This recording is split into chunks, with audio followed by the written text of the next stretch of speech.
Well, g'day, Max here again. Welcome back to the shop. So, I wasn't actually planning on doing a video this week because I've been flat out at work. I've had to do a lot of overtime, so it's really eaten into my shop time, but I suppose that's like a double-edged sword.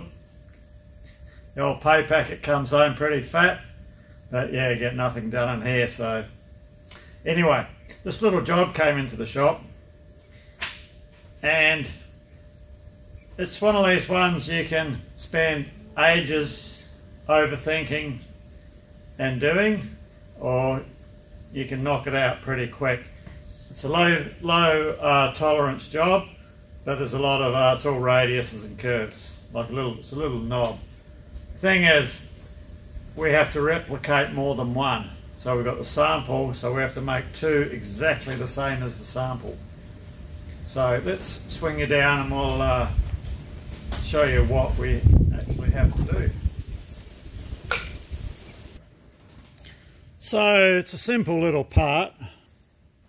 Ignore this piece of steel sticking out the end. That's something I've jammed in there as part of my part of the procedure that I'm going to use to duplicate the part. But as you can see, it's like a ball, and there's a radius at the bottom, comes along parallel up to a shoulder. There's a hole and there's a counterbore up the other end. We're not interested in the hole or the counterbore at this stage. We're just going to focus on an alternate method to duplicate this. Now you could do it with a form tool, but then you've got to spend ages grinding form tools and that, and it would take more than one form tool. So let's wander over to the small lathe and I'll show you what we've been up to.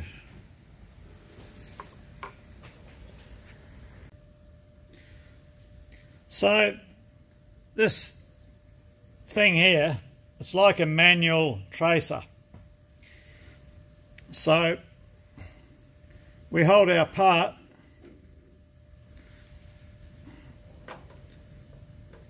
in the drill chuck, and as we're travelling along I can follow the contour. So I can work on the rear of the radius first and then come around and do all the other side. Yeah, so as our stylus there follows the profile of the part, our tool will mimic whatever we're doing, whatever we're copying here. So I just had to play around with it, and it worked quite well. So when I first looked at the job, I thought, well, we could do this in the use our ball turner here, and go through that no worries. However, there is this other, your ball turner's only good to about there, and then you've got this other radius in here to deal with. So that means doing that with a form tool, which is a second operation. Whereas we use this, we can do the whole profile, one tool, one operation.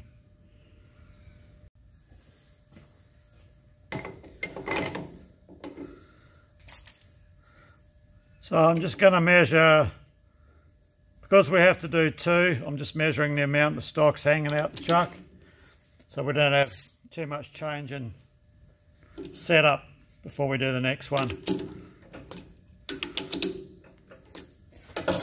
So we bring our tool eyeball our tool pretty well level with the end of the part, and using the tailstock quill we line up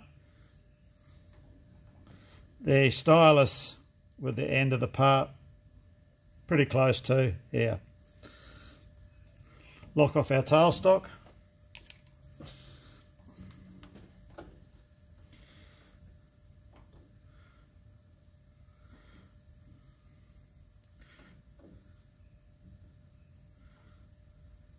Touch our part there. Now I'm just going to wind the compound slide in to a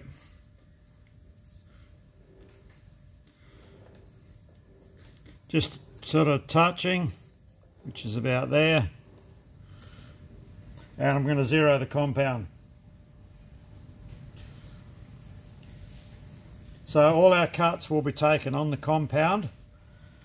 So now I'll back the compound off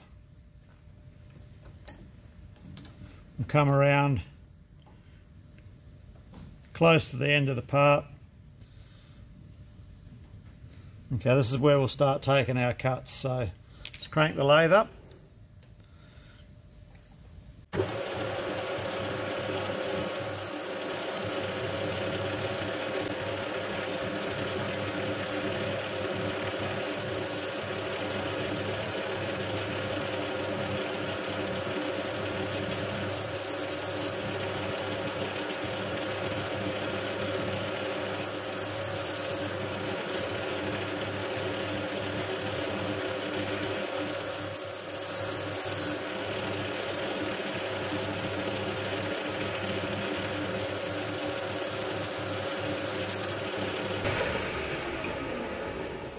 Right, I'm going to reverse the feed and we'll head back the other direction.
Looking all right, we'll reverse the feed and come back this way and just to finish it off.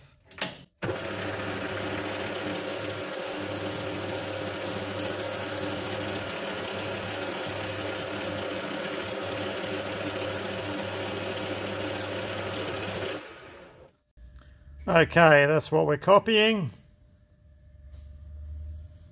And that's what we've just copied. So that's all ready now. We'll face off the end and do the counterbore features inside. So that leaves a minimal cleanup just with a bit of emery paper and we're good to go.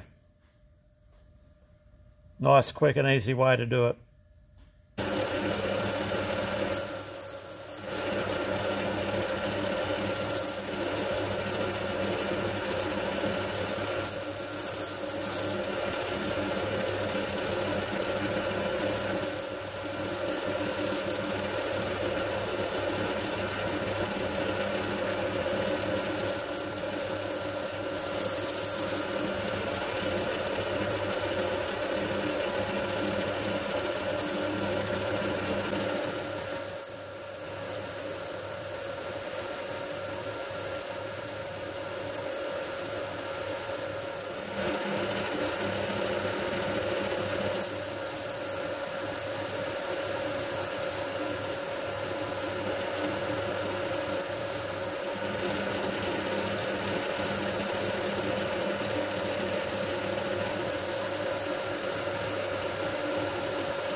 take our plate off. I just give that a light polish up.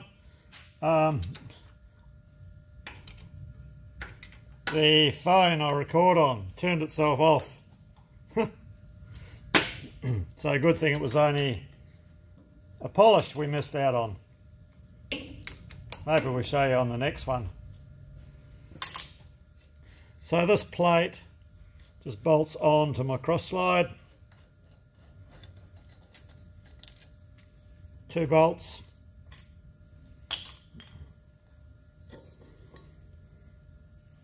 And it has 2 clamping bolts that go on the sides, which I'll put copper strips under so it doesn't mark my cross slide. It's just something I knocked up with a plate. Nothing fancy. There's been a number of times that I wished I'd had this already, so I bit the bullet and just knocked it up this morning. Right, well that's the first one, counterboard drilled and parted off. So we'll go through this one.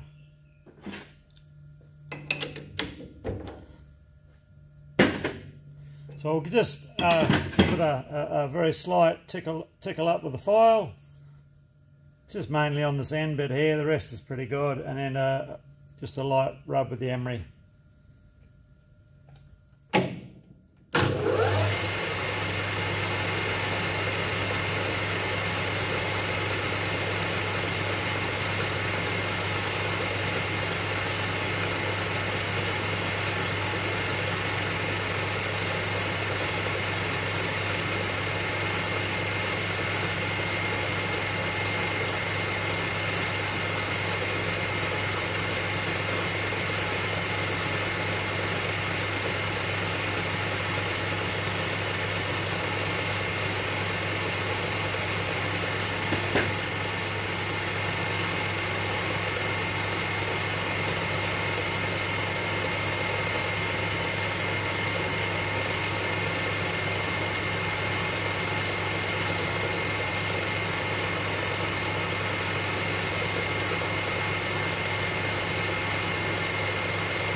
Right.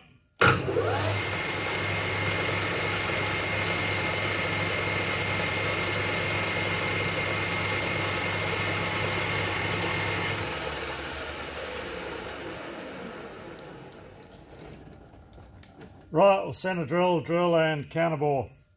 Back in the day, these would have been knocked out in their hundreds, probably by ladies on capstan lathes. Back in 1940. Maybe.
Right, part it off.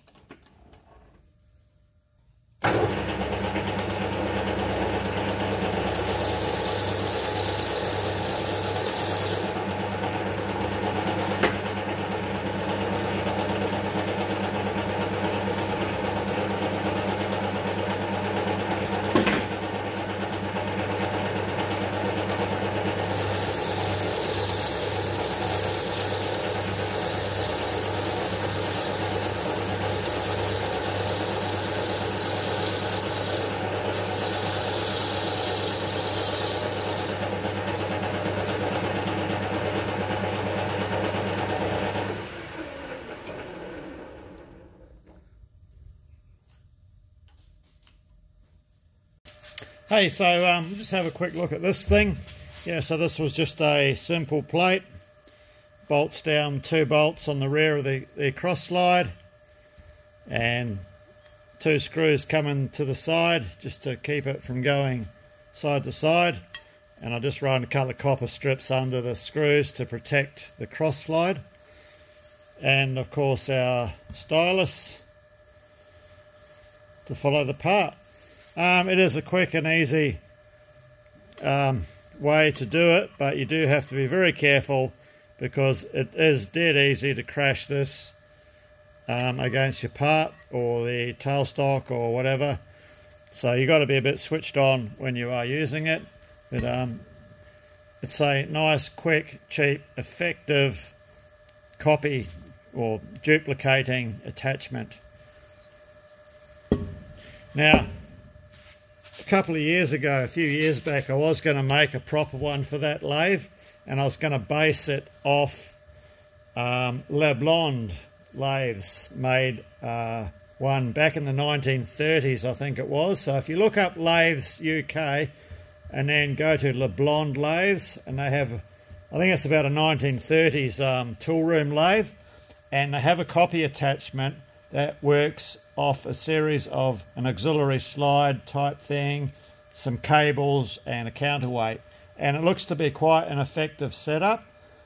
So I was actually going to duplicate that for the small lathe, but then of course I brought the hydraulic tracer attachment. So yeah, I don't know which way I'm going to go, or I would still like to have something similar to that cable copy, the Lathe set up on my small lathe, as I think it would be a great project to build and a handy thing to have. So yeah, quick, simple, alternate method. Right, here's our completed parts. Both come out the same, identical, and also identical to the sample as per the owner's request. So what these are, it's a swivel knob that goes on a rotating hand wheel. Now the hand wheel is something to do with either the elevation or the sideways aiming of the gun barrel on our so-called tractor. Yeah, it's actually a World War II 2-pounder anti-tank gun. So more parts for that. And oh, there was the other part of the job. I just had to take out the ID of that washer. It's also out of the traverse mechanism or the elevation mechanism, I don't know. Anyway, that's another one complete. Let's just swing over to the welding bench, and there's actually another part that came in with this job, so we'll have a look at that.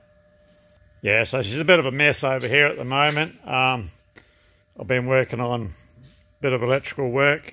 Well, get some plugs sorted on there, 32 amp plug there. Oh, that's a double 10 amp and a 15 amp. And double plugs over there, 10 and 15 amp as well. Just every now and then I just got to spend a day in the shop working on that sort of thing.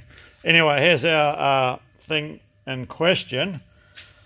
So what this is, well, that's part of the mechanism. It's off another one of these same tractors. This one needs a bit of panel beating, but that's not in my scope of work.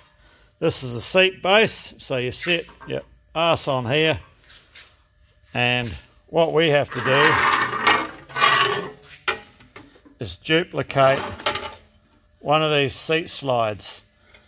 Now, has a bit of a, it's just some grooves, rebates, whatever you want to call them, on the sides to be cut in and some holes drilled, and so you can slide the seat backwards and forwards.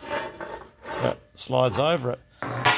Now I was just going to knock this out in the milling machine, and I thought, hey, that'll be a great job for the shaper. So I'm going to have a look, and I might power up the shaper. Means I've got to take it off its wheels. Let's wander over. I'm going to take it off these stupid casters, and I'll just put it on a couple of timber gluts, and that'll be good enough to hold it for one job. At least you guys will get to see it running. I mean, I've only ever done one job in this shaper, and that was a couple of keyways and blind holes. So yeah, that was interesting, but we got it sorted, no worries. But this is all good to go. So it just needs a good clean and that sort of thing. But for a quick one-off job, yeah, I'm going to have a look and see if we can't do that seat slide in here. It's a Caterpillar 740 rear axle assembly, diff. I've just overhauled the diff, new crown mill and pinion. So just getting it into position now on the axle. Final drives, re-raced them all, new bearings, jerk-cone seals in them.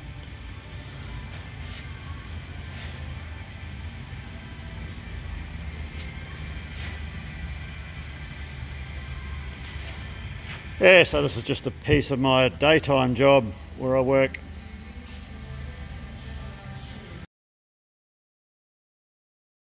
It's the old crown mill and pinion. They wanted replacing, starting to show its age. Next one's this C15 engine in bits here. So get this one knocked out before Christmas. It's all out of a Cat 740. Right, there's one there. That's actually, the engine's not out of that truck, but that axle assembly's out of that truck. This one failed the diff lock, part of the diff lock, so that there is not supposed to be there. It's supposed to be level across the top.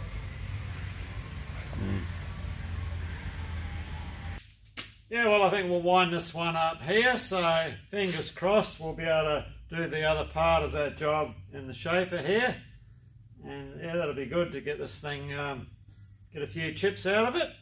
So yeah, we're being hammered by heat waves over here at the moment, so it's summer's on its way, and yeah, the temperature's been up there. Last week was all in between 35 and 40 degrees C, which is a bit warmer than normal for this time of year. So I even had to break the shorts out after I'd finished machining the parts. I don't do any machining in shorts because all the chips go down into your boots, but I'm just editing, it's alright. So anyway, cheers, thanks for watching, and hopefully see you in the next video.